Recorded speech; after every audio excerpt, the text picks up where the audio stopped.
අයිබෝවන් ශ්‍රී Lankan top leaders නායකයන් සොයා යන ගමනේදී අද අපි අපේ සාකච්ඡාව සුපුරුදු මාර්ගයෙන් සම්පූර්ණ වෙනස්ම ගමන් මගකට හරවන්න සූදානම් වෙලා ඉන්නේ. කියන්නේ මේ තරම් දවසක් අපි නායකයෝ විදිහට ඔබ ඉදිරියට ගෙනාවේ කුමකෝ විවිධ ක්ෂේත්‍ර වලින් වගේම දැන් අද අපි මේ හැම ක්ෂේත්‍රයකටම වඩා හත්පසින්ම වෙනස් ක්ෂේත්‍රයක නායකයෙක් තමයි අපි අද ඔබ ඉදිරියට ගේන්න හදන්නේ. මොකද අපේ සමාජයේ මුල් බැසගත්ත දෙයක් තමයි මේ ජ්‍යොතිෂය සහ গুপ্ত විද්‍යාවන් කියන දේ. විවිධාකාරයෙන් එදා ඉඳන් අද වෙනකම් මේ ගැන විවිධ මතිමතාන්තර තියෙනවා සමාජය තුළ. ඊළඟට එක්තරා කාලයකදී මේක ඉතාමත්ම කතා බහට ලක් වුණා. ඒ වගේම අද වෙනකොට විවිධ මානයන් ඔස්සේ හොයාගෙන යන්න පටන් අරගෙන තියෙනවා. ඉතින් ඒක නිසා අද අපි මම තීරණය කරා ජ්‍යොතිෂය සහ গুপ্ত විද්‍යාව සම්බන්ධයෙන් හසල දැනුමක් තිබෙන গুপ্ත විද්‍යාව හා ජ්‍යොතිර්වේදී මහාචාර්ය ජේ.කේ.ජී. චමින්ද කුමාර ගමගේ මැතිතුමන්ව අපේ සාකච්ඡාවට එකතු කරගන්න මේ গুপ্ත විද්‍යාවන් හා ජ්‍යොතිෂය ගැන එතුමන්ගේ අදහස දැනගන්න සහ ඔබගේ දැනුවත් වීම සඳහා ඉතින් චමින්ද කුමාර ගමගේ මැතිතුමනි අපි ඔබතුමන්ව හඳුන්වන එක ඔබතුමන්ටම බාර කරනවා. මොකද ඔබතුමන් ගැන ඔබතුමන්ට වඩා හොඳින් දන්න කෙනෙක් ඉන්න බැහැනේ. ඒක නිසා ඇත්තටම ඔබතුමන් කවුද?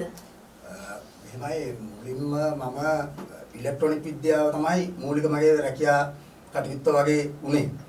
ඊට පස්සේ අපේ පරම්පරාවේ 100යිම මන්ත්‍ර ගුරුකම් කරා. කරාට මම 100ගෙන් හැමතිස්සෙම කියනවා මට මේක උගන්වන්නේ කොහොම 100 කියන්නේ දියුණුවන ලෝකේ මේක මේ ඔයාලට ඉදිරියට කරගෙන යන්න බෑ. ඒක නිසා මේ ඔයා කරන පැත්ත කරගෙන යන්න කියලා. නමුත් 100 මන්ත්‍ර වලින් විශේෂ රසකම් පෑවා. නොයෙක් විදිහේ අදාහ ගන්න බැරි දේවල් 100 කළා. ඒකෙන් මට ඉස්කෝලේ ගියාට මට 100 පස්සෙම තමයි මම කරගුණේ. මොකද මේ 100ගේ මන්ත්‍ර විද්‍යාව ඉගෙන ගන්න. කොහොම හරි මම 100ගේ මන්ත්‍ර විද්‍යාව ඉගෙන ගත්තා. ඉගෙනගෙන ඊට පස්සේ මම කල්පනා කරා මේ මන්ත්‍ර විද්‍යාව ඉදිරියට යන්න නම් මේ ජ්‍යොතිර් විද්‍යාවත් ඕන. මොකද මේ මන්ත්‍ර පුරුකම් හරියට ක්‍රියාත්මක වෙන්න හරියට නැකත් අනුව කටයුතු ඉදිරියට කරගෙන යන්න නම් ජ්‍යොතිර් විද්‍යාවත් උවමනයි. ඒක නිසා මම ජ්‍යොතිර් විද්‍යාවත් ඉගෙනගෙන මේ මන්ත්‍ර ශාස්ත්‍රය පිළිබඳව ඉහළටම ගියා. ගිහිල්ලිවලා දැන්ට මම දේවස්ථානයක් කරගෙන යනවා. ඒ දේවස්ථානය තුලින් මම ගොඩාක් අසරණ ජනතාවට රෝගී සුවපත් කරනවා. එතකොට ඔය භූත වැහිලා මේ ජීවිත නිස්කාරණේ විනාශ වෙන දරුවන්ට පිහිට වෙනවා. ඒ මලයක් වල බඳලා කරලා දාලා ඒගොල්ලන්ගේ ජීවිතේ ඉදිරි ගමන සාර්ථක කරගන්න කටයුතු කරලා දෙනවා. ඒ වගේ මේ මන්ත්‍ර ගුරුකම් මේ නොපෙනෙන গুপ্ত පැත්තේ යම් ක්‍රියාදාමයක් මාර්ෂන් කරගෙන යනවා දැනට. එතකොට ඔබතුමන් කොහොමද මේ ජ්‍යොතිෂය ඉගෙන ගත්තේ සහ ජ්‍යොතිෂය පැත්තට යොමු වුනේ? මම මුලින්ම ජ්‍යොතිෂය පිළිබඳව ඉගෙන ගත්තේ සිරි සෝමදානන්ද කියලා මගේ ප්‍රධාන ගුරුනාංශ පොල්ගස්සෝවිට. ඊට පස්සේ ලංකා ජ්‍යොතිර්විද්‍යා පරීක්ෂණ ආයතනයේ රෝහන් සිසිර කුමාර මහත්තයා, ඒ වගේම මගේ ජයසේකර සර් ඇඹිලිපිටියේ මේ වගේ විද්‍යා ස්ථාන කිහිපෙකින් මම අවුරුදු 8, අවුරුදු 6, අවුරුදු 3 නොයෙක් විදිහේ පාඨමාලා හැදෑරුවා. හදාarliවලා ඒවයි මම ජ්‍යොතිර්විද්‍යා ශිරෝමණිය වෙනකන් ආවා. උපාධිය දක්වා ආවා. ඩිප්ලෝමා උසස් ඩිප්ලෝමා ශිරෝමණිය වෙනකන් ආවා. ඇවිල්ලා ඉතින් ඒ කටයුතු කරගෙන යන ගමන් තමයි මම මේ කටයුතු කරගෙන යන්නේ. එතකොට গুপ্ত විද්‍යාව සහ ජ්‍යොතිෂය කියන්නේ මොකක්ද? ලෞකික ජීවිතය තුළ මිනිස්සුන්ට ඒ වැඩ කටයුතු කරගෙන යනකොට මේ ජ්‍යොතිර්විද්‍යාව සහ গুপ্ত විද්‍යාව තුළින් තමන්ගේ ජීවිතය තුළ ඇති වෙන බාධාවල්, එතකොට අපල, උපද්‍රව, කරදර, යක්ෂ භූත දෝෂ මේ සියලු දේවල්ම යටපත් කරගෙන හොඳ ගමනාන්තයක් ඉදිරියට යන්න පුළුවන් මේ කටයුතු සාර්ථක කර ගැනීම තුලින්. එතකොට සාමාන්‍යයෙන් දෙවියෝ මිනිස්සුන්ගේ ඇඟට වැහෙනවද? කවදාවත් නෑ. දෙවියන් මිනිස්සුන්ට වැහෙන්නේ නෑ. වැහෙන්නේ ඇවිල්ලා ඔය දැන් දේවාල කරගෙන යනවා සමාජය තුල අපි බැලුවොත් තියෙනවා කතරගම දේවාලය, කාලියම්මා දේවාලය, සෝනියම් දේවාලය කියලා එහෙම තියෙනවා. මේ දේවස්ථාන කරගෙන යනවා කියලා මේගොල්ලෝ කරගෙන යන්නේ මේගොල්ලන්ගේ ඥාතියෙක් තමයි ඉන්නේ. ඒ ඥාතිය ඇවිල්ලා මෙයාගේ අම්මා වෙන්න පුළුවන්, තාත්තා වෙන්න පුළුවන්, සහෝදරයෙක්, නැන්ද මාමා, ඒ වගේම පෙර ආත්මේ ඥාතියෙක් වෙන්න පුළුවන්. මේ අය දෙවියන් බොහොම දුරින් දකිනවා. දෙවියන්ගේ ආවදේව කටයුතු වල යෙදිලා තියෙනවා. ඒ කට්ටිය තමයි මේගොල්ලෝ පුද පූජාල් දීලා, බාරහාර දීලා, පින්පෙත් අනුමෝදන් කරලා මේ තමන්ගේ ඇඟට බඳවගෙන මේ ශාස්ත්‍ර කටයුතු කරගෙන යන්නේ. එහෙම තමයි මේ කටයුතු කරන්නේ. එහෙම නැතුව මේ දෙයියෝ මේ ලෝකෙ කිසිම කෙනෙකුට කිසිම පුද්ගලෙකුට වැහෙන්නේ නැහැ. හැබැයි යක්ෂයා වැහෙනවා. මහසෝන, සීරියක, කලුයක, අபிමාන, කඩවර, එතකොට සෝහුංකාරී වගේ යක්ෂ කොටස් පුද්ගලයන්ගේ ඇඟට වැහෙන්න පුළුවන්. අපිට එහෙම වස්සන්නත් පුළුවන්. වස්සල ඉවරලා ඒ පුද්ගලයන්ව දිෂ්ටි කරලා ඒගොල්ලොත් එක්ක අතීතයේ පූර්ව භවයේ ඒව කතා කරගන්න පුළුවන් ඒගොල්ලොත් එක්ක. එතකොට මේ සමාජයේ ගොඩක් වෙලාවට මේ කිල්ල කියන වචනය පාවිච්චි වෙනවා. ඇත්තටම මේ කිල්ල කියන්නේ මොකක්ද? මේ කිල්ල නිසා මොන හරි සමාජයට يعني පුද්ගලයන්ට හානියක් සිද්ධ වෙනවද? මෙහෙමයි. දැන් ඔය කිල්ල කියලා කියන එක අපි කෙටියෙන්ම තේරුම් කරොත් එහෙම වෙන්නේ අපි දැන් වාහනයක නැගලා යනකොට හිඟන්නෙක් වගේ මිනිස්සෙක් අපි ළඟට ආවොත් අපි එක්කෝ ඒ පුටුව එයාට පරිත්‍යාග කරලා අපි එහාට යනවනේ. ඒ වගේ තමයි අපි මේ දෙවියන් සහ සුභවාදී දේවල් එක්ක කටයුතු කරනකොට අපිරිසිදු වාතය, අපිරිසිදු දේවල් කියන්නේ වැදුම් කිල්ල, කොටහලු කිල්ල, මරණ කිල්ල, එතකොට ඔය මසින් මස කිල්ල කියන ඔය කිලි වර්ග තියෙනවා සමාජය තුල. ඒ කිලිත් එක්ක අපි කිලි තියාගෙන අපි කටයුතු කරාම අපි කරන සුභවාදී කටයුතු වල ප්‍රතිඵල නැති වෙලා යනවා. අපි උදාහරණයක් වශයෙන් කියමුකෝ අපි කෙනෙක් දේවස්ථානකට තමන්ට විභාගය සාර්ථක වෙන්න විභාගේ පාස් වෙන්න කියලා පොල් පූජාවක් කියන්න යනවා. අපි කියමු මේ පොල් පූජාව මෙයා දන්නේ නැතුව ගදුම් කිල්ලක් ළමයි ලැබිච්ච මෑණියෙක්ගේ මේ පොල් ගෙඩිය අතට ගන්නවා. එහෙම නැත්නම් මරණයක් සිදු වෙච්ච කෙනෙක්ගේ මාස 3ක් මෙයා මරණයක් සිදු වෙලා මේ ඔහුගෙන් මේ පොල් ගෙඩිය ගන්නවා. එතකොට අපි මේ පොල් ගෙඩිය අරගෙන ගිහිල්ලා කොච්චර දෙයයන් ස්තෝත්‍ර කවි කෝල්මුර ගාත කියලා අපි මේ දේ කිව්වත් ඒකේ ප්‍රතිඵල අපිට නැති වෙන්න පුළුවන්. ඒක නිසා කිල්ල කියන්නේ ඊට පිළිසිඳු භාවය මේක ගදුම් මරණ කිල්ල, ගදුම් කිල්ල, කොටහලු කිල්ල, මසින් මස කිල්ල, එකී මෙකී නොකී කිලි. එහෙම කියලා අපේ තියෙන මේ ඒ කිලි අරින මන්ත්‍ර තියෙනවා මන්ත්‍ර විද්‍යාවේ. ඒ මන්ත්‍ර විද්‍යාවේ කිලි අරන මන්ත්‍ර වලින් අපි 108 වාරයක්, එහෙම නැත්නම් ඒකට අවශ්‍ය සුදු හඳුන් වර්ග, එහෙම නැත්නම් පොල්ගිරි, දෙහි කාරම් වගේ ජීවම් කරලා ඉහළ සුද්ධ පවිත්‍ර කරගෙන අපි මේ ජප කටයුතු කරනවා. එතකොට මේ ජප කටයුතු වල අපේ සාර්ථකත්වය තියෙනවා. එහෙම නැත්නම් කිල්ලක් තියෙද්දි අපි මේ කටයුතු කරොත් අපි කොච්චර ජීවම් වාර ගන්න තිබුණත් වැඩක් නැහැ. ඒකේ ප්‍රතිඵල ලැබෙන්නේ නැහැ. මොකද මන්ත්‍රයක් ක්‍රියාත්මක වෙන්නේ නැහැ. ඒ මන්ත්‍රයක් ක්‍රියාත්මක වෙන්න සිද්ධි ප්‍රාණ පුට පලිප්පු කියලා ප්‍රධාන බලයක් එනවා. ඒ බලය නැති වෙලා යනවා කිල්ලත් එක්ක. ඒ දේවතාව වඩින් නැති වෙනවා. අපි දැන් මොන හරි දෙයක් කරන්න ගත්තන් පස්සේදී ඒකට අදාළ දේවතාව අපි කියමු කතරගම දෙවියෝ කියලා. කතරගම දෙවියෝ අපිට ගෙන්නන්න බෑ කිල්ලක් තියෙනවා නම්. කිල්ලක් තියෙනවා නම් කතරගම දෙවියෝ අපිට ගෙන්නන්න බෑ. කතරගම දෙවියෝ ගෙන්නන්න නම් අපි කිලියරන මන්ත්‍රයකින් ඒතර සුද්ධ පවිත්‍ර කරන්න ඕන. ඒ වගේම අපිට නාලා පිළිසිදු වෙලා මස් මාංශ වලින් වැළකීලා ඒ කටයුතු පිළිහිඳු වලින් වැළකීලා ඒ කටයුතු කිරීම තුළ ඒවයි ප්‍රතිඵල සාර්ථකයි. ප්‍රතිඵල තියෙනවා. හැබැයි දැන් කෙනෙක් කියන්න පුළුවන් මම මස් කාලා නිසා මට මේක ක්‍රියාත්මක වෙන්නේ නැහැ කියලා. ඒක බොරුවක්. මස් කාලා හිටියත් අපි ඔහු ආරුඩ කරනවා. මස් නොකා හිටියත් අපි ඔහු ආරුඩ කරනවා. තේරුණා? ඊතනදි වෙන්නේ භූතයෙක් එයා තුලට එන්නේ. භූතයෙක් එයා තුලට ඇවිල්ලානේ ක්‍රියාත්මක වෙන්නේ. එතකොට මේ පුද්ගලයා මස් කාලා හිටියද, ඒ පුද්ගලයා අරක්කු බීලා හිටියද කිසිම ප්‍රශ්නයක් වෙන්නේ නැහැ. භූතාත්මය තමයි ශරීරයත් එක්ක සම්බන්ධ වෙන්නේ. සම්බන්ධ වෙලා අපිට පුළුවන් පෙර ආත්මේ ඉන්න භූතාත්ම පුළුවන් මේ ආත්ම තුල අපි කියමුකෝ Taman දන්නේ නැහැ Tamanගේ හිටපු ගමන් Tamanගේ සහෝදරයෙක් හරි ඥාතියෙක් මරණයටපත් වෙනවා.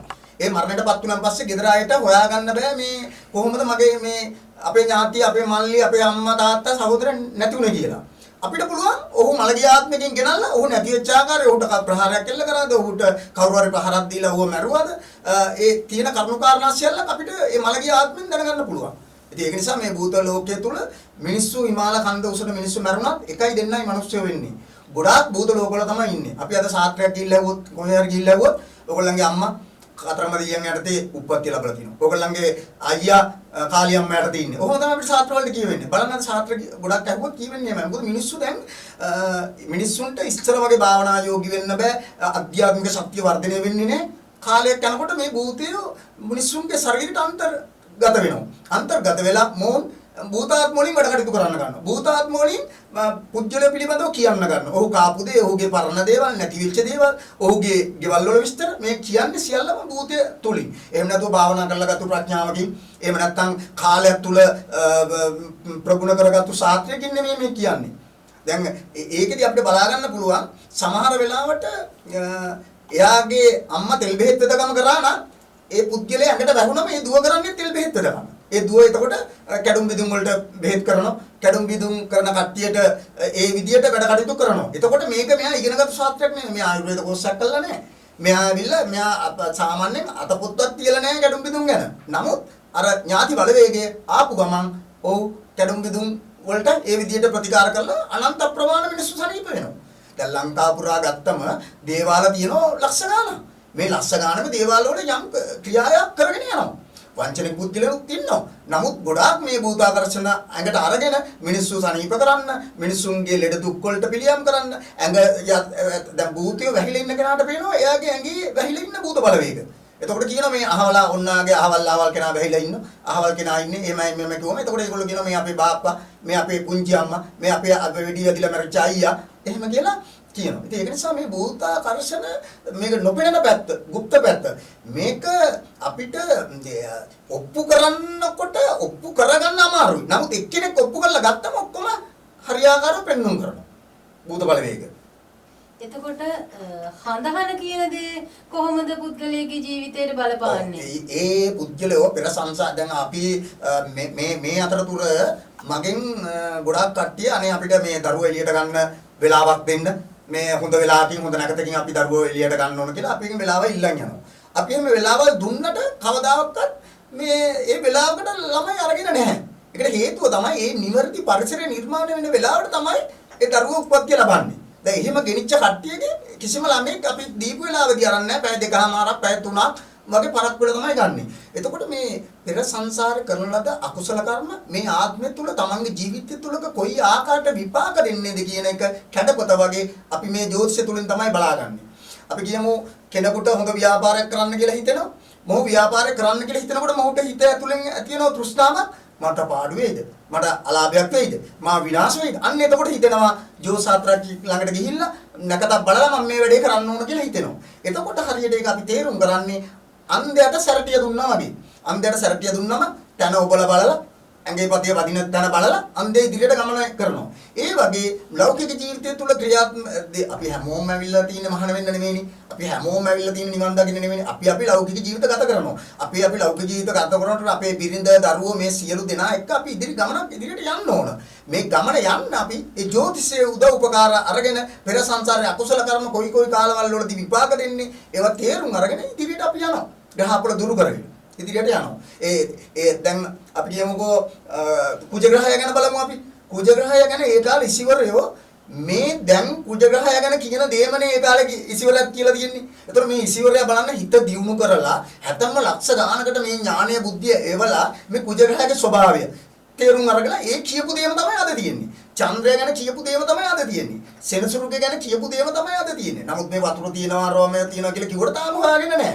ඉතින් මං තේරුම් කරේ එතකොට මේ ඉසිවරය මේ 70 දස ලක්ෂ ගණන් ඈතින් තමයි මේ ග්‍රහය ගැන දැක්කේ. මේ ග්‍රහයන්ගේ ස්වභාවය වියලි බව, කාශ බව, සෞම්‍ය බව, සුකුමාල බව, ලාලිත්‍ය බව මේ ග්‍රහයන් වස්තුන් පිළිබඳව තේරුම් අරගෙන ඒක සකස් කරගෙන තමයි මිනිස්සුන්ට පලාපල කතනට යන්නේ. ඒ ග්‍රහය තැන්පත් වෙලා කෙනෙක් ඉපදිච්ච වෙලාවේදී නැගෙනහිර සිපිජයෙන් උණු දර්ශක යනුව ලග්නයක් නිර්මාණය කළා. ඒ ලග්නයේ ග්‍රහය නිර්මාණය වුණාම පෙර සංසාරේ Tamanට කර්ම විපාක දෙන අවස්ථා හැදෙන්න තියෙන ලෙඩ රෝග මේ ආත්ම තුල අධ්‍යාපනය කොහොමද ඉදිරියට යන්නේ? මේ ආත්ම තුල Taman හොඳ සමාජයට වැදගත් පුද්ගලෙක් වෙනවද කියන එක ඒ ජ්‍යොතිෂය තුලින් කියන්න පුළුවන්.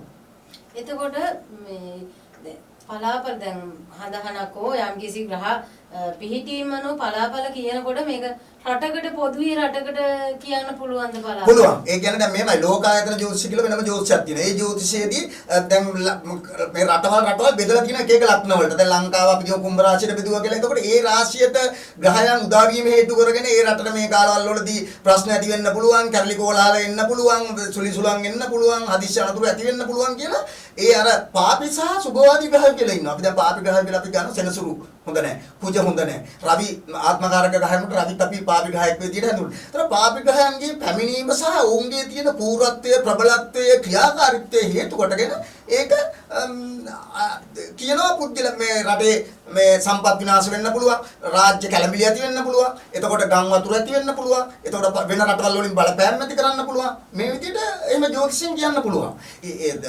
හරියට බැලුවොත් ඉතින් ජ්‍යොතිෂය කියලා කියන්නේ තප්පර 3600ට කේන්ද්‍ර 3600ක්. තප්පර 3600කට කේන්ද්‍ර 3600ක්. නමුත් එහෙම කියන්න පුළුවන් කෙනෙක් සමාජය තුළ ඉන්නවද කියන එක ප්‍රශ්නයක් තියෙනවා. මොකද ඒ කාලේ මිනිස්සු බණ භාවනා කරලා අධ්‍යාත්මික ගුණ බල ශක්තියකින් දෙවියන් එක්ක ඉෂ්ට දේවතාවු අනුස්මරණය කරමින් තමයි පලාපල කියන්නේ. එතකොට ඔහු කේන්ද්‍රය අතර ගන්න ඉස්සෙල්ලා පුජ්‍යලා දැක්කම පුජ්‍යලා පිළිබඳව සම්පූර්ණ විස්තරයක් කියා පාන්න පුළුවන්. ඉතින් ඒක නිසා මේ ජ්‍යොතිෂය සහ গুপ্ত විද්‍යාව කියන එක මේ හැම කෙනෙක්ම බැඳගෙන වගේ බන්ධනය වෙලා වගේ තමයි ඉන්නේ. එතකොට මහාචාර්යතුමනි සාමාන්‍ය විවාහයකදී මේ පොරොන්දම් බලනවා කියලා බලනවා. මේ පොරොන්දම් ගැලපීම අත්‍යවශ්‍යයිද නැත්නම් පොරොන්දම් බැලුවේ නැත්නම් විවාහය මේ සාර්ථක වෙන්නේ නැද්ද? කොහොමද ඒක ඔබතුමාගේ දැන් මෙහෙම බලමුකෝ පොරොන්දමක් බලනවා කියලා දැන් කියනවා. ඒ කියන්නේ දැන් අපි උදාහරණයක් වශයෙන් මං කියමු කෙනෙක් කටක ලග්නේ නම් අනිත් කෙනාත් කටක ලග්නේ නම් මේ ලග්නේ තියෙන ස්වභාවය නේ ලග්නේ තියෙන්නේ. එතකොට මෙයා තුල ඇතිවෙන හැඟීම් තමයි එයා තුල හැඟී වෙන්නේ. එතකොට මේ හැඟීම් දෙක බැලන්ස් කරගන්න පුළුවන් නේ. අන්න ඒ වගේ තමයි පොරොන්දමක් බලනකොට කුජ හත සෙනසුරු හත ওই නොයෙක් විදිය පාප ග්‍රහය ඉන්නකොට ඒට බලවත් විදියට කැත්තර තියාගෙන ඉන්න කෙනාට කැත්ත තියෙන කෙනෙක් සෙට් කරනවා. බණ භාවනාවේ ඕකිය ඉන්න කෙනාට ඒට අදාළ පුද්ගලෙක් සෙට් කරනවා. එතකොට තමයි මේ ගමන යන්න පුළුවන්. දැන් කෙනෙක් හිතනවා අපි යමු පරස්පර දෙන්නෙක් විවාහයකට ධම්ම කියනකො පොරොන්දම් බලන්නේ නැතුව පොයද අද පොයද සත්‍යමුකෝ පොයද නෝනා කියනවා අපි පන්සල් යන්න. මහත්තයා කියනවා නෑ මම මේ හිතන්නේ අයියලා ගෙදර යන්න. පරස සමහර කට්ටිය කියනවා ඕ මාත්මේ ඔයාලට කියන්න හිටියේ මාත්මේ පන්සල් යන් කියලා කියන්නේ. ඒකට නෝනා ආපු අදහසේ මහත්තයා ඉන්නවා. අන්න ඒක තමයි අපි පොරොන්දම් බලලා සාර්ථක විවාහයක් කරාම ඒගොල්ලන්ට ඒ ප්‍රශ්න තේරුම් අරගෙන ඉදිරියට යන්න හැකියාව ඇති වෙනවා. එතකොට ඒ පුද්ගලයන්ගේ හිත ඇතුලේ තියෙන ප්‍රකාශනය වෙන දේ තමයි ඒ දෙන්න පොරොන්දම තුලින්ම ප්‍රකාශනය වෙන්නේ. එතකොට ඒ පුද්ගලයා හොඳට සමාජය තුළ දැනුම තේරුම් ඉන්න කරලා පුළුවන්. නමුත් පොරොන්දමම නෙමෙයි විවාහය කියන්නේ. පොරොන්දමම නෙමෙයි විවාහය කියන්නේ. පුජ්‍යලයාගේ ඉගෙනීම, අධ්‍යාත්මික ගුණ බල සම්දානය, එතකොට ජීවත් වෙන පරිසරය, ආශ්‍රය කරන යහළු මිත්‍රාදීන්, එතකොට කරන රැකියාව කියන කරුණු කාරණා එක්ක කේන්ද්‍ර ග්‍රහබලයේ 140ක් වෙනස් වෙන්න පුළුවන්, වෙනස් කරන්න පුළුවන්. 60ක් වගේ තමයි අපි හදාගෙන යන්න තියෙන්නේ. එතකොට මහාචාර්යතුමනි දැන් සාමාන්‍යයෙන් කියන අර හතර කේන්දරේ පාලු කෙනා තමයි මේ මහාන වෙන්න ඕන කියලා. ඇත්තටම මහාන වෙන්න නම් හතර කේන්දරේ පාලු වෙන්නම ඕනද? මෙහෙමයි මම මේ නාලිකාවත් තුලින් මෙහෙම කතා කරාට බුදුහාමුදුරුවන්ගේ කේන්ද්‍රයක් හදන්න මේ ලෝකෙ සමතෙක් ඉන්නවද? බුදුහාමුදුරුවන්ට කේන්ද්‍රයක් හදන්න. නමුත් මම දැකලා තියෙනවා සමහර නාලිකාවල බුදුහාමුදුරුවන්ගේ කේන්ද්‍රය ගැන වාද විවාද වෙනවා, ගහ ගන්න මරා ගන්නවා. බුදුහාමුදුරුවෝ කියන්නේ මේ තුන් ලෝකම අග්‍ර උත්තමයෙකුට කේන්ද්‍රයක් හදන්න මේ ලෝකෙ බුදු කෙනෙකුටම විතරයි පුළුවන්. රහත් කෙනෙකුටත් බෑ. ඉතින් ඒ වගේ මේ කේන්ද්‍රවල බුදුහාමුදුරුවන්ගේ හතර කේන්ද්‍රේ පාලු නැහැ. එතකොට මේ ලංකාවේ ඉන්න ලොකු උගත් හාමුදුරුවෝ ඉන්නවා හතර කේන්ද්‍රේ පාලු නැහැ. හතර කේන්ද්‍රේ පාලුව කියලා කියන්නේ ලෞකික ජීවිතය තුළ ලෞකික ආස්වාදී ධර්මතාවලට ගත කරන කැමැත්ත අඩු ගතිය. කැමැත්ත අඩු නම් අපිට මහාන වෙන්න පුළුවන්. ලෞකික ජීවිතයට තුළ තියෙන කැමැත්ත අඩු නම් තමයි අපිට ඒ වත් පිළිවෙත් කරන්න පුළුවන්. කැමැත්ත වැඩි නම් අපිට කරන්න බෑනේ. ඉතින් ඒක නිසා හතර කේන්ද්‍රේ පාලුම වෙන්න ඕනේ නෑ මහාන වෙන්න. වෙන නම වෙන්නේ බල පුළුවන්කාරකම්, වෙන අනිකුත් ග්‍රහ ආදේශකයන්, ග්‍රහයෝ ඉන්න උපස්ථාන, එතකොට ග්‍රහයෝ ගමන් කරන රාශි, ග්‍රහයෝ ගමන් කරන නැකත්, උපස්ථාන, නිවේදකත්වය මේ වගේ කියන කරුණු කාරණා ගොඩක් එක්ක මේක වෙනස් වෙලා යනවා. ඒක නිසා හතර කේන්ද්‍රෙම පාලු වෙන්න ඕනේ නෑ මහාන වෙන්න. එතකොට හතර කේන්ද්‍රේ පාළු වෙච්ච කෙනෙක් ඉන්නවනම් එයා අනිවාර්යයෙන්ම මහාන විය යුතුද? එයාගේ ජීවිතය සාර්ථක කරගන්න කිසිම අවස්ථාවක් නැද්ද? ඒක මෙහෙම මේ ආත්මය තුලින් මෙහෙම කියනවා. මේ ආත්මය තුල හතර කේන්ද්‍රේ පාළු කවුරු හරි තැනැත්තියක් ඉන්නවා කියන්නේ පෙර සංසාරේ මූ අධ්‍යාත්මික ගුණවල සම්දානෙක ඉඳලා තියෙනවා. මේ ආත්මය තුලත් ඒක උහුට කරගෙන යන්න පුළුවන්. නමුත් ඒ අතරතුර වෙන මොනවා හරි විපාකයක් දීලා ඔහු යහකට යන්න පුළුවන්. එතකොට ඔහුට කියන විදිහට මේ මහානදම් පුරන්නවත් බෞද්ධ භාවයකින් යුතුව කටයුතු කරන්න බැරි වෙනවා. එතකොට දැන් සාමාන්‍ය අපල වලින් මිදෙන්න බෝධි පූජා තියන්න කියලා මිනිස්සු කියනවා. ඊළඟට බෝධිය ළඟ විවිධ කොඩි දාලා තියෙනවා, විවිධ දේවල් ආවලාගේ අපල දුරු ඒවා ආවලා විභාගයෙන් සමත් ඒවා. දැන් නම් මම දැකලා තියෙනවා මේ ආවල් දරුවගේ ශිෂ්‍යත්වයට හොඳ ගුරුවරු ලැබේවා කොහොමද දානවා. ඒක අපි තේරුම් කරනවා ප්‍රාර්ථනා කියලා. යම් පුද්ගලයෝ අපි කියමු සමහර වෙලාවට දැන් සමහර කියනවා අහවලා නැති වෙන. මම මේ දැන් කෙටියෙන් කියන අහවලා. ඒ නැති වෙන කියලා මේක 108 වාරයකට වැඩි උච්චාරණය වුණාම විශ්වයට මේක ඇදලා ගන්නවා. මැග්නට් එකක් වගේ විශ්වයට මේක ඇදලා ගන්නවා. ඒක තමයි අපි කියන්නේ මන්ත්‍ර ශාස්ත්‍රයක්, සෙත් කවියක් වගේ දේවල් කියනකොට 49 වාරයක් 108 වාරයක් උච්චාරණය කරන්න කියලා. නැකත් තාරක බලලේ පාද 4 ගානේ 108ක් වෙනවා. එතකොට 108 වාරයක් අපි එක වචනයක් කියනකොට ඒක විශ්වයට ඇදලා අරගෙන ඒක ක්‍රියාත්මක වෙන්න ගන්නවා. එතකොට අර දැන් ඔබතුමිය කිව්වා වගේ මගේ දරුවාට හොඳ කෙනෙක් සිත් ගුරුවරයෙක් ලැබේවා කියලා අම්මා පැතුම් බලවන්නකොට ඒක තව කීප දෙනෙක් කියනකොට මේක සුභවාදී කටවල් තියෙනවා අසුභවාදී කටවල් තියෙනවා. සුභවාදී කටවල් වලින් මේක කියන්නේ දරුවට ඒ දරුවා බලාපොරොත්තු වෙන ප්‍රාර්ථනාව ඉෂ්ට සිද්ධ වෙනවා. දැන් ඒකනේ අපි බලලා තියෙන සමහර තැන් වල බෝධි ළඟ ගහලා තියෙනවා ආවලාගේ සෙන්සුරු අපල දුරු වේවා එහෙම කියලා. හැබැයි ඉතින් එහෙම කියන්න ඕනේ නෑ. පුද්ගලයන් වෙන වශයෙන් අධ්‍යාත්මික ගුණ බල සම්දානයේ වර්ධනය කරනකොට ඒ දේවල් අනිවාර්යයෙන්ම ඉෂ්ට සිද්ධ වෙනවා. ඇස්වහ කටව අඬව හෝහ අනේ අපොයි කියනේම වදිනවා. ඒක නිසා තමයි ඒවට ඔය වගේ වත් පිළිවෙත් තියෙන්නේ. එතකොට මේ ඕකට බෝධියක්ම ඕනේද කියන්නේ බෝගසම වෙන්න ඕනද නැත්නම් දැන් අපිට පුළුවන්ද දැන් ඔබතුමා කිව්වා වගේ ඔය වගේ අපි කොඩියක් එල්ලනවා මේ දැන් සාමාන්‍ය සෙනඟ ගැවසෙන තැනක. එහෙම කරොත් ඒක මෙහෙම දෙයක් තියෙනවා. අපි කියමුකෝ දැන් අපි සමාජය තුල ප්‍රශ්නකින් આવත් හිඟා කන්නේ සෙනග ඉන්න තැනකනේ. හිඟා කන්නේ සෙනග ඉන්න තැනක. සෙනග නැති තැනකට යන්නේ නැහැ. එතකොට මේ අපේ තියෙන මේ අධ්‍යාත්මික ගුණබල සම්දානයේ ඔක්කොම ප්‍රාර්ථනා ඉෂ්ට සිද්ධ වෙන්න නම් මේ ඉෂ්ට දේවතාවෝ ඉන්න ඕන. දෙවි දේවතාවන්ට අපේ පණිවිඩය යන්න ඕන. ඉතින් ඒක නිසා තමයි මිනිස්සු පුදබිම් දෙවි දේවතාවෝ නිතරම ගමන් කරන වැඩවාසස්ථාන කරන බෝධියක් ළඟ ඒ වගේ වචන හොමාරු කිරීම වචන සජ්ජායනය කිරීම ග්‍රහපල දුර වෙනවා. නමුත් තේරුම් ගන්න ඕන බුදුහාඳුරෝරු 28ක් මේ ලෝකෙට පහළ වුණාම අපේ ගෞතම බුදුරජාණන් වහන්සේ දැන් අපේ මේ බෝධිය ළඟ තමයි බුදු වුනේ. එතකොට අපි දැන් මේ වෙලාවේ ගිහිල්ලා මේ නාගහකට කෙහෙල් ගහකට ඇසටු ගහකට කොඩියක් දාලා බෝධි පූජාව කිරීම ප්‍රතිඵල නැහැ. හානිදායකයි. ඒකේ ප්‍රතිඵලයක් ඉෂ්ට සිද්ධ වෙන්නේ නැහැ. එහෙමනම් අපි කරන්න ඕන අපේ තථාගතයන් වහන්සේ අපේ ලෞතර බුදු පියාණන් වහන්සේ ගෞතම බුදු පියාණන් වහන්සේ බුදු වෙච්ච මේ බෝධිය ළඟ මේ බෝධිය ශ්‍රී දේහය බලාගෙන පැතුම් බල වැඩිම ග්‍රහපල දුරු කිරීමට වත් පිළිවෙත් කිරීම එතකොට තමන්ගේ ධර්මයේ සත්‍යායනය කළා ඒ පින්පින් දිවි දේවතාවන්ට ඉෂ්ට දේවතාවන්ට උස්ස දේවතාවන්ට අනුමෝදන් කිරීම තුළ තමා යන්න බලාපොරොත්තු වෙන ගමන සාර්ථකව ඉෂ්ට සිද්ධ වෙලා යනවා. මොකද গুপ্ত පැත්තේදී සමහර අය ඉන්නවා බෙහෙත් ගන්නවා බෙහෙත් අහන්නේ නැහැ.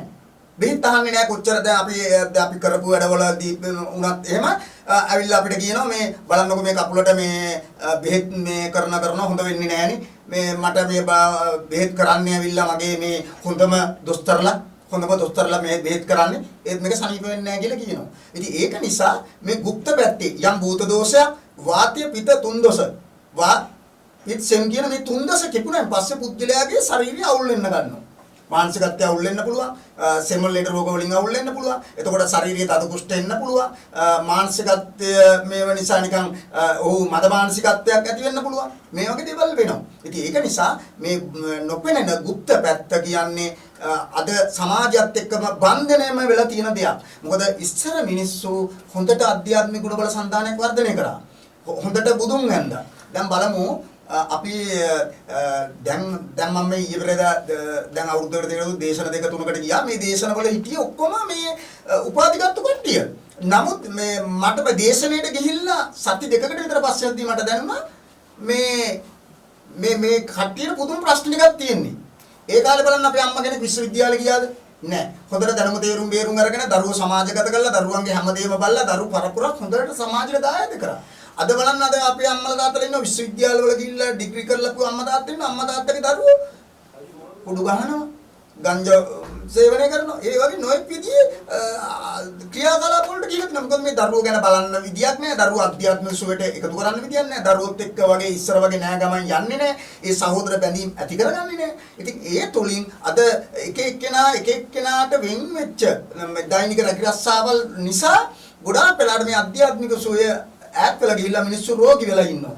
දැන් අපි මේ කොරෝනා ප්‍රශ්නේ වුණත් මේ වෙලාවේදී අපි බැලුවත් බලන්න දැන් අතපය හොදන එකෙන් කීයක් දොස්තරලාට ලෙඩ අඩුද කියලා.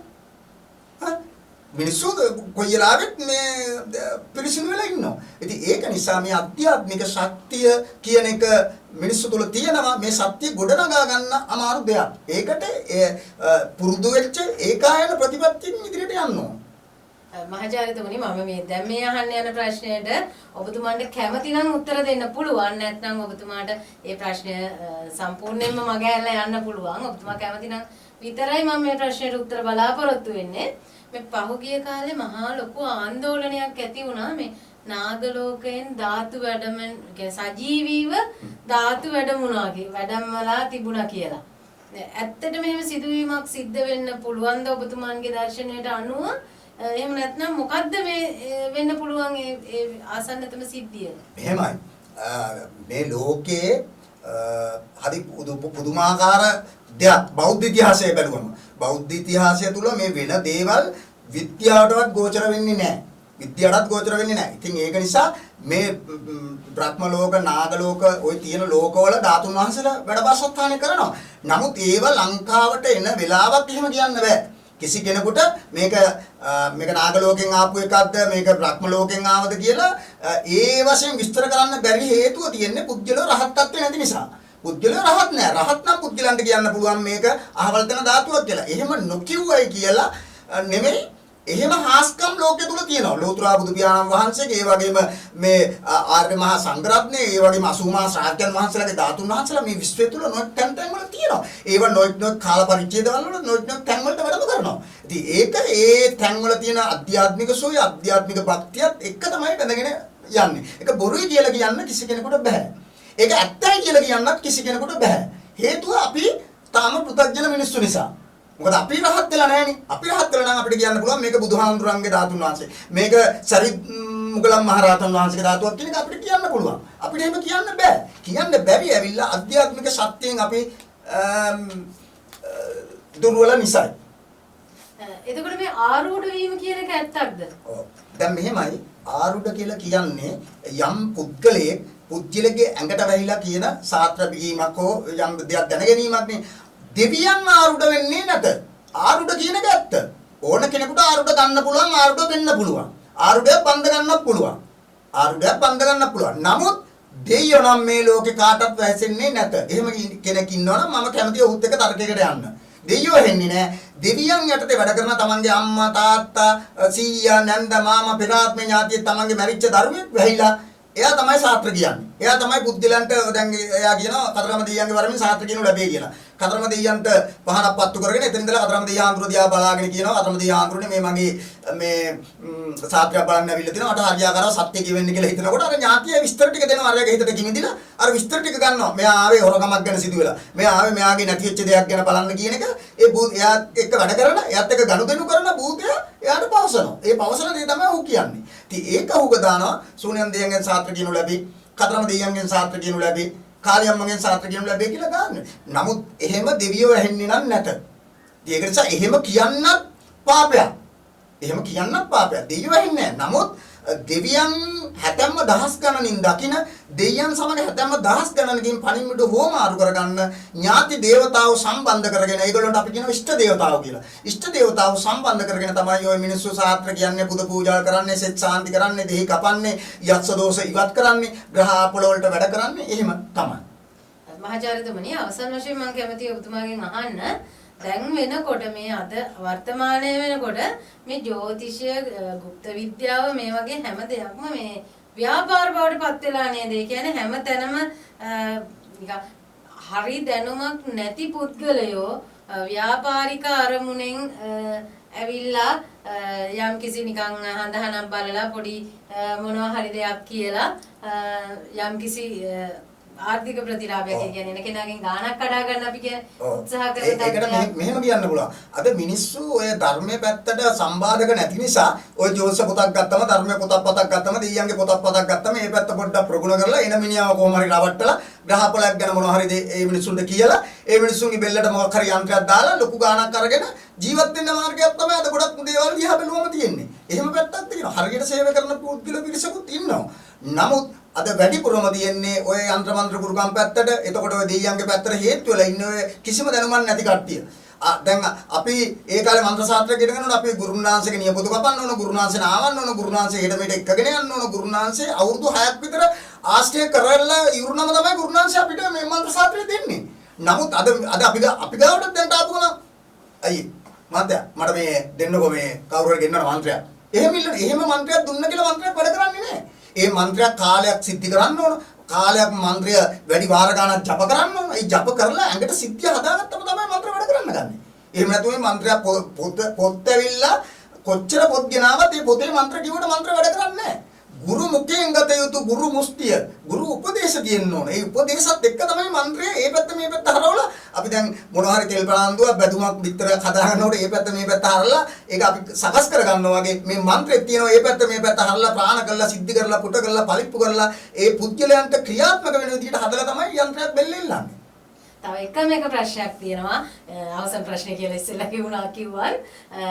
ඔබතුමන්ගේ ඔබතුමන් මොනවාද ජ්‍යොතිෂ කාර්යාලයක් මොනවාරි ඔබතුමාගේ තියෙනවා? මම දැන්ට රත්නානේ කැමතිද කියන්න ඔබතුමා? දැන්ට මම රත්නානේ ජ්‍යොතිර්විද්‍යා පරීක්ෂණායතනයක් පවත්වාගෙන යනවා. එතන තුලදී මම කේන්ද්‍ර බලන කටයුතු කරනවා. ඊට අමතරව ඕනම පුද්ගලයෙක්ගේ ওই වරම් තියෙනවා නම් ওই වරම් ගන්න කැමති නම් මිනිස්සුන්ට සිත සාන්තියක් කරන්න කැමති නම් සමහරුන්ට තියෙනවනේ දැන් එක එක ලෝකවල ජීවත් වෙන කට්ටිය ඉන්නවා සමන් ඉන්නවා වරම්මක් ගන්න ඕන කියන කට්ටිය ඉන්නවා. එහෙම කට්ටියට වරමක් තියෙනවද මේ ඇත්තට මේ වරම් මාලාවක් ගන්න පුළුවන්ද මේ වරමක් අරගෙන වැඩ කරන්න පුළුවන්ද? එහෙම නැත්නම් Tamanට Tamanගේ මළගිය කෙනෙක් පිළිබඳව Tamanගේ නැති වෙච්ච දේක් පිළිබඳව මොනවා හරි දෙයකින් භූත විද්‍යාවකින් භූත ලෑල්ලකට ආරූඪ කරලා භූතයක් අතට අරගෙන ලියලා කරලා බලා ගන්න පුළුවන්. අපිට අපි කියමු දැන් කෙනෙක්ගේ තමන්ගේ කවුරු හරි කෙනෙක් නැති වුණා නැති වෙච්ච විදිය තුෂ්ටිම්බෝධ විදියට නැති වුණා කියන්නකෝ. ඒ පිළිබඳව අපිට ඔහුට පුළුවන් ඔහුට ඇවිල්ලා ශාස්ත්‍රමාලාවක් බලාගෙන ඒ වැඩ කටයුතු කරලා ඒ පිළිබඳව දැනගන්න පුළුවන්. ඉතින් මේ වගේ গুপ্ত විද්‍යාව පැත්තෙන් ලොකු කටයුත්තක් කරන්න පුළුවන්. හොඳයි බොහොම ස්තුතියි ඔබතුමන්ට අපිට විශාල දැනුමක් ලබා දුන්නා. ඇත්තටම නායකයන් තුලින් සිදුවිය යුත්තේ මේක තමයි. අපි කරන්නේ මේ දේ මොකද සමාජයට හරි දේ කියලා දෙන්න. දකින්න දේ නෙමෙයි ඊට එහා දෙයක් පෙන්වන්න. ඉතින් නායකයෙක්ගෙන් සිදුවිය යුත්තේ සමාජයට දකින්න දෙයට එහා දෙයක් පෙන්වීම. ඉතින් ඇත්තටම ඒ කාර්යයේදී ඔබතුමන් මහාචාර්යවරයෙකු විදිහට ඒ වගේම ආධ්‍යාත්මික වේදිකෙක් විදිහට ඔබතුමන් කරන සේවය අපි ඉතාමත්ම අගය කරනවා. ඒ වගේම ශ්‍රී ලංකන් টොප් ලීඩර්ස් වෙනුවෙන් අපි ඔබතුමන්ට ගොඩාක් ස්තුතිවන්ත වෙනවා. මොකද ඔබතුමන්ගේ වටිනා කාලය අපි වෙනුවෙන් කැප කරලා මේ දැනුවත් වීම අපිට කරාට ඒ වගේම අපි ඔබතුමන්ට සුබ පතනවා. ඒ වගේම අපි ඔබතුමන්ට ශ්‍රී ලංකන් টොප් ලීඩර්ස් වෙනුවෙන් ආශිර්වාද කරනවා. ඔබතුමන්ගේ මේ ආධ්‍යාත්මික කටයුතු තවත් දියුණුවෙන් දියුණුවටම පත් වෙන්න ඕන කියලා. ඉතින් බොහොමත්ම ස්තුතියි ආයුබෝවන් මහාචාර්යතුමනි.